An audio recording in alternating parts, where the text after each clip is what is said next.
ಪವಿತ್ರ ಶಿಲುಬೆಯ ಗುರುತಿನ ಮೂಲಕ ನಮ್ಮ ವೈರಿಗಳಿಂದ ನಮ್ಮನ್ನು ರಕ್ಷಿಸಿರಿ. ನಮ್ಮ ಸರ್ವೇಶ್ವರ, ಪಿತನ, ಸುತನ ಮತ್ತು ಪವಿತ್ರಾತ್ಮನ ನಾಮದಲ್ಲಿ ಆಮೇನ್. ಓ ಯೇಸುವಿನ ಪವಿತ್ರ ಹೃದಯವೇ, ಸಂತ ಕನ್ಯಾಮರಿಯಮ್ಮನವರ ನಿಷ್ಕಳಂಕ ಹೃದಯದ ಮೂಲಕ ಮತ್ತು ನಿಮಗೆ ಅತಿ ಪ್ರಿಯರಾದ ಸಂತ ಜೋಸೆಫರ ಮಧ್ಯಸ್ಥಿಕೆಯ ಮೂಲಕ ನನ್ನ ಇಂದಿನ ದಿನವನ್ನು, ಎಲ್ಲ ಕೆಲಸ ಕಾರ್ಯಗಳನ್ನು, ವಿದ್ಯಾಭ್ಯಾಸವನ್ನು, ಪ್ರಯಾಣವನ್ನು, ಇಂದಿನ ಅನುಭವಗಳನ್ನು, ಆರೋಗ್ಯವನ್ನು, ನನ್ನ ಕುಟುಂಬದ ಸದಸ್ಯರನ್ನು, ಬಂಧು ಮಿತ್ರರನ್ನು, ನೆರೆಹೊರೆಯವರನ್ನು, ನಾನು ಸಂಧಿಸುವ ವ್ಯಕ್ತಿಗಳನ್ನು ನಿಮಗೆ ಅರ್ಪಿಸುತ್ತೇನೆ. ನಾನು ಆಡುವ ಮಾತು, ಮಾಡುವ ಆಲೋಚನೆಗಳು, ತೆಗೆದುಕೊಳ್ಳುವ ನಿರ್ಧಾರಗಳನ್ನು ಆಶೀರ್ವದಿಸಿ ಅವುಗಳಿಗೆಲ್ಲ ನೀವೇ ಪ್ರೇರಣೆಯಾಗಿರಿ. ಇಂದಿನ ದಿನ ನಿಮ್ಮ ಸುರಕ್ಷತಾ ಕವಚವನ್ನು ನನ್ನ ಮೇಲೆ ಇರಿಸಿ ಸಕಲ ಕೇಡುಗಳಿಂದ ನನ್ನನ್ನು ಕಾಪಾಡಿರಿ. ದಿನದ ಪ್ರತಿ ಗಂಟೆಯಲ್ಲಿಯೂ ನನ್ನೊಂದಿಗೆ ಇದ್ದು ನನ್ನನ್ನು ಕೈ ಹಿಡಿದು ನಡೆಸಿರಿ. ಆಮೇನ್. ಸಂತ ಲೂಕನು ಬರೆದ ಸುಸಂದೇಶದಿಂದ ವಾಚನ. ಕೆಲವರು ದೇವಾಲಯದ ವಿಷಯದಲ್ಲಿ ಅದು ಅಂದವಾದ ಕಲ್ಲುಗಳಿಂದಲೂ ಹರಕೆಯ ಒಡವೆಗಳಿಂದಲೂ ಅಲಂಕೃತವಾಗಿದೆ ಎಂದು ಹೇಳುತ್ತಿರುವಾಗ ಆತನು, ನೀವು ಇವುಗಳನ್ನು ನೋಡುತ್ತೀರಲ್ಲ, ಇಲ್ಲಿ ಕಲ್ಲಿನ ಮೇಲೆ ಕಲ್ಲು ಉಳಿಯದೆ ಎಲ್ಲ ಕೆಡವಲ್ಪಡುವ ದಿವಸಗಳು ಬರುವವು ಎಂದನು. ಅವರು, ಬೋಧಕನೇ, ಅದು ಯಾವಾಗ ಆಗುವುದು? ಅದು ಸಂಭವಿಸುವುದಕ್ಕೆ ಇರುವಾಗ ಯಾವ ಸೂಚನೆ ತೋರುವುದು ಎಂದು ಆತನನ್ನು ಕೇಳಲು ಆತನು ಹೇಳಿದ್ದೇನೆಂದರೆ, ನೀವು ಮೋಸ ಹೋಗದಂತೆ ನೋಡಿಕೊಳ್ಳಿರಿ. ಏಕೆಂದರೆ ಅನೇಕರು ಬಂದು ನನ್ನ ಹೆಸರನ್ನು ಎತ್ತಿಕೊಂಡು ನಾನು ಕ್ರಿಸ್ತನು ಎಂತಲೂ ಆ ಕಾಲ ಹತ್ತಿರವಾಯಿತು ಎಂತಲೂ ಹೇಳುವರು. ಅವರ ಹಿಂದೆ ಹೋಗಬೇಡಿರಿ.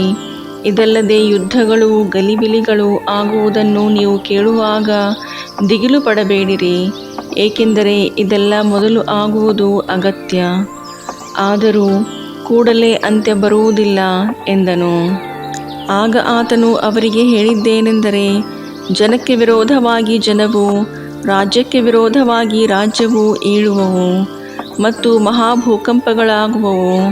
ಅಲ್ಲಲ್ಲಿ ಉಪದ್ರವಗಳು, ಬರಗಳು ಬರುವವು. ಉತ್ಪಾತಗಳು, ಆಕಾಶದಲ್ಲಿ ಮಹಾಸೂಚನೆಗಳು ತೋರುವವು. ಪ್ರಭುಕ್ರಿಸ್ತರ ಶುಭ ಸಂದೇಶವಿದು.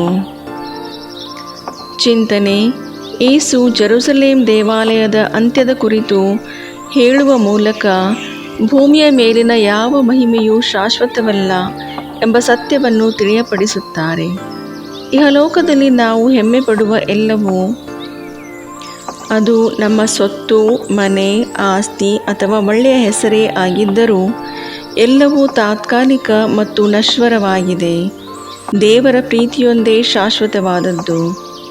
ಭಯಪಡಿಸುವ ಸಮಯ ಅಂದರೆ ಯುದ್ಧ, ಪ್ರಕೃತಿ ವಿಪತ್ತುಗಳು ಬರುವಾಗ ಭಯಪಡಬೇಡಿರಿ ಎಂದು ಯೇಸು ಹೇಳುತ್ತಾರೆ.